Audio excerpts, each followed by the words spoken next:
Hello, molweni pha emakhaya.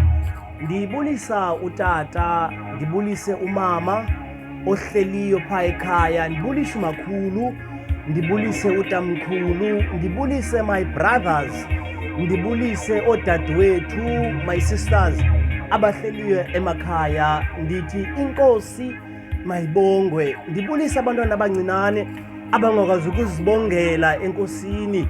Ndithi nabo inkosi mayibasikelele ngegama elihle likaYesu Kristu. Ngelithuba mandithathe lithuba ndithethe nababukeli pha ekhaya. Ndizokucela ke kwakhona into yokuba usubscribe to my channel pha ekhaya. I-channel yam ku-YouTube ngumalwande.folokwe. Please subscribe my channel. Pha ku-Facebook likhona ikhasi lam phayana. Ikhasi lam elikhona phayana libhaliwe ivangeli lokuqala. Iplani yale page kukuspreda ivangeli, kukuhambisa ivangeli ebantwini, abantu basindiswe, abantu basikeleleke, abantu bavuseleleke pha emakhaya. Abantu abaninzi balimele ezinhlizweni, abantu abaninzi bakhathele zizinto abazivileyo ngaphambili. Mayibongwe inkosi.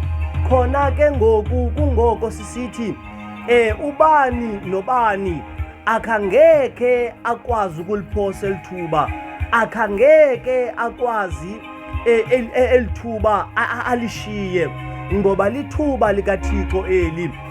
Ngumalwande ke lo uthethayo, ifani ngufolokwe. Inkosi ke enoxolo insikelele. Ndizawuthi gqabagqaba nje kancinane ubungqina bam apho inkosi indithathe khona, ngoba into eyenzekayo amaxesha amaninzi apho kukhona abantu, kukhona abashumayeli, kukhona abavangeli, kukhona abapostile, kukhona abaprofethi, abantu abaninzi abavamanga ukuzazisa i-background yabo ukuthi uThixo ubathathe phi namhlanje wababeka phi. Namhlanje ke ndizawuthi ndisherishe istori sam kancinane apho khona uThixo andithathe khona, ngoba andizelwanga ndingumzalwane, andizelwanga sendinxiba isuti, andizelwanga sendikwazi uthetha ilizwi likaThixo, kodwa kukhona apho ndiqale khona. Lithi ilizwi likaKristu. Kukhona indoda ekuthiwa nguPawulos namhlanje xa ibizwa, kodwa phambi kokuba iqale ibizwe ngokuba nguPawulos, iqale yanguSawule kuqala. Glory to Jesus. Because nam apho ndisuka khona ndiqale ndanguSawule ndatshintshwa ndangomnye umntu. Glory to Jesus. So into enzama ukuyithetha kuwe pha ekhaya mbukeli ukuthi wonke umntu une-history, unebali lakhe apho khona ahamba khona. Lithi ilizwi likaThixo le ndoda yayibizwa ngokuba nguSawule, yaze ekugqibeleni yatshintshwa igama kwathiwa nguPawulos. Lithi ilizwi likaThixo yabethwa ngumbane kumathafa aseDamasko. Ubani nobani unethafa lakhe laseDamasko apho khona abethwe khona ngumbane. Ubani nobani unethafa lakhe laseDamasko apho khona ahlangane nelizwi likaThixo. Glory to Jesus. Yes, njengoba sengitshilo, ndingumalwande folokwe. Ndihlangane nezwi likaThixo ndingazani nalo, bendifudula ndingumqhekezo zindlu zabantu, ndingumqhankqalazi. Inkosi enoxolo mayinisikelele. Ndilalapho ndidinwe khona ngelo xesha umzali, iinyembezi uzibambe ngeenkophe ubusuku nemini. Glory to Jesus.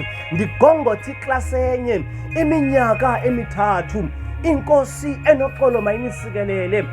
Ndingazi ngasemva, ndingazi ngaphambili. Inkosi enoxolo mayinisikelele. Ndingumtshayi wengcuba, ndingumseli wendywala, imali bendiyitya kusephandle, andihambi kungekavalwa esimokolweni.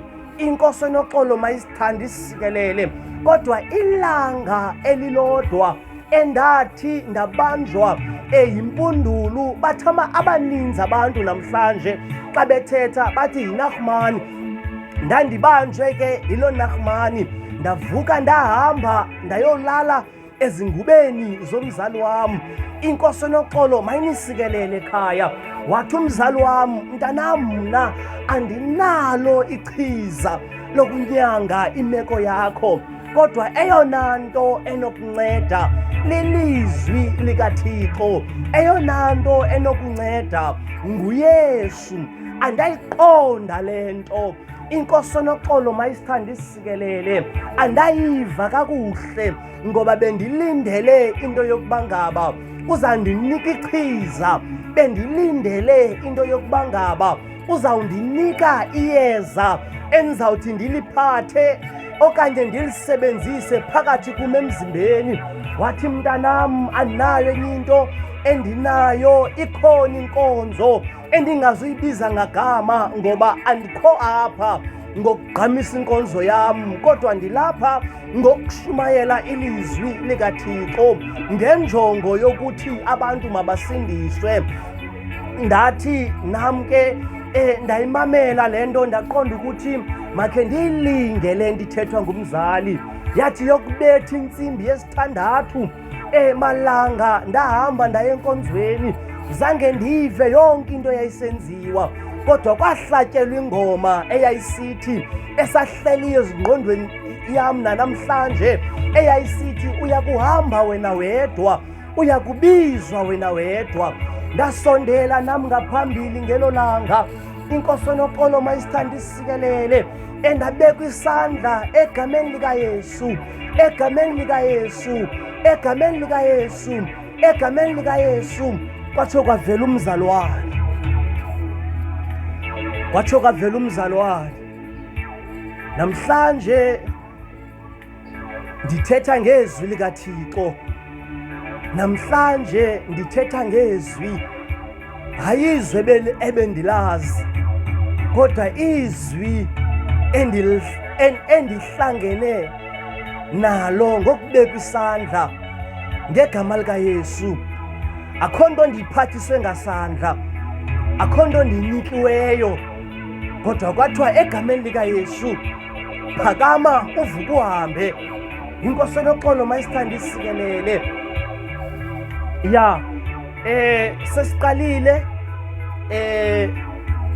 ama-videos azosoloko esiza njalo kuni. Yes, but today I'm not going to share the word.